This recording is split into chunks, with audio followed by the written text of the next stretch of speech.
Obono.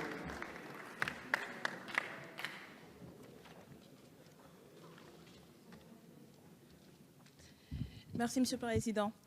Donc, comme vient de le rappeler mon collègue Bernalicis, non, nous ne sommes pas dans le déni. Justement, c'est parce que nous ne sommes pas dans le déni que nous pensons que cette loi et l'article que nous allons discuter passent à côté de l'essentiel. Il passe à côté de l'essentiel et il remet en cause un certain nombre de libertés.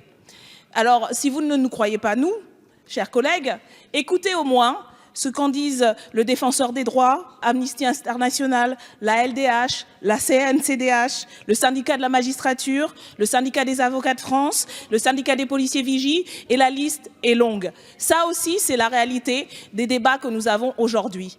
Toutes les organisations de défense des droits humains nous alertent depuis des mois sur le problème que pose cette loi. Dans cet article premier, nous avons y compris un vocable très enrobant qui cache derrière un problème grave de liberté publique puisque le flou est entretenu sur les fameuses zones, les périmètres qui peuvent être extensibles.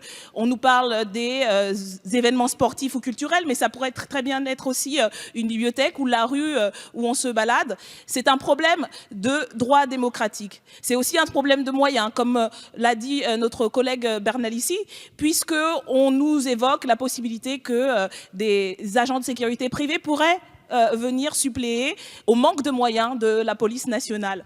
Et sans remettre en cause, y compris la moralité de ces agents, nous savons très bien que les conditions de formation ne sont pas les mêmes, justement parce que la police nationale est un service public et soumis à un certain nombre de règles. Donc on assiste là non seulement à un manque de moyens qui ne permet pas de mener une action de police efficace, mais à une privatisation de nos services publics. Ce premier article témoigne donc des problèmes graves que cette loi pose, qui passent à côté de l'essentiel, la prévention des actes terroristes, et remettent en cause des libertés fondamentales. C'est pour ça que nous voterons contre ce premier article et nous vous appelons à faire de même.